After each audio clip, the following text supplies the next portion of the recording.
ರಾಣಿ ನಾಳಿನ ಸಂಚಿಕೆಯಲ್ಲಿ ಏನಾಗುತ್ತೆ ಅಂತ ನೋಡ್ಕೊಂಡು ಬರೋಣ. ಇಲ್ಲಿ ಸಿಟ್ಟು ಮಾಡಿಕೊಂಡು ರಾಣಿ ಮನೆಯಿಂದ ಬಿಟ್ಟು ಹೋಗಿರ್ತಾಳೆ. ಅಷ್ಟೊತ್ತಿಗೆ ಬಾಲ ಅವನಿಗೆ ಸಿಕ್ಕಿ ಸಮಾಧಾನ ಮಾಡ್ತಾ ಇರ್ತಾರೆ. ಬಾಲ ಹೇಳ್ತಿರ್ತಾನೆ, ನಿಮ್ಮಪ್ಪ ಎಲ್ಲಿದ್ರು ನಾನು ಹುಡ್ಕೊಡ್ತೀನಿ, ಅವ್ರನ್ನ ನಾವಿಬ್ಬರು ಸೇರಿ ಹುಡ್ಕೋಣ ಅಂತ ಬಾಲ ಇಲ್ಲಿ ಸಮಾಧಾನ ಮಾಡ್ತಾ ಇರ್ತಾರೆ.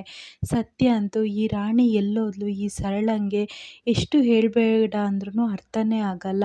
ಆ ಮಗುಗೆ ನೋವು ಮಾಡಿ ಆ ರಾಣಿ ಈಗ ಎಲ್ಲೋದ್ಲೇನ. ಆದ್ರೂ ಅವ್ರ ಅಮ್ಮ ಎಷ್ಟು ಚೆನ್ನಾಗಿ ಇಷ್ಟು ವರ್ಷ ನೋಡ್ಕೊಂಡಿದ್ದಾಳೆ. ಆದ್ರೂ ಈ ಹುಡುಗಿ ಈಗ ಅಪ್ಪ ಬೇಕು ಬೇಕು ಅಂತ ಹಠ ಮಾಡ್ತಾ ಇದ್ದಾನೆ ಅಂತ ಆ ಸತ್ಯನು ಎಲ್ಲ ಕಡೆ ಹುಡ್ಕೊಂಡು ಬರ್ತಾ ಇರ್ತಾನೆ.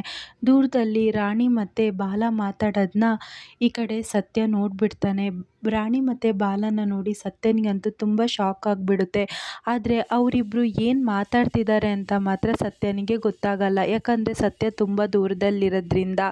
ಆದರೆ ಅಯ್ಯೋ, ಇವಳು ಕಾವೇರಿ ಮಗಳೇ ಅಂತ ರಾಣಿ ಕಾವೇರಿ ಮಗಳೇ ಅಂತ ಈ ಬಾಲನಿಗೇನಾದ್ರು ಗೊತ್ತಾಯ್ತಾ, ಅಥವಾ ರಾಣಿಗೆ ಬಾಲನೇ ಅಪ್ಪ ಅಂತ ಗೊತ್ತಾಯ್ತಾ, ಏನು ಮಾತಾಡ್ತಿರ್ಬೋದು, ಎಲ್ಲ ವಿಚಾರ ಗೊತ್ತುಂಟಾ, ಇವರಿಬ್ಬರು ಹೇಗೆ ಪರಿಚಯ ಆದರು ಅಂತ ಸತ್ಯ ಇವರಿಬ್ಬರನ್ನೇ ನೋಡಿಕೊಂಡು ಯೋಚನೆ ಮಾಡ್ತಾ ಇರ್ತಾನೆ. ಇಷ್ಟು ನಾಳಿನ ಸಂಚಿಕೆಯಲ್ಲಿ ನಡೆಯುತ್ತೆ.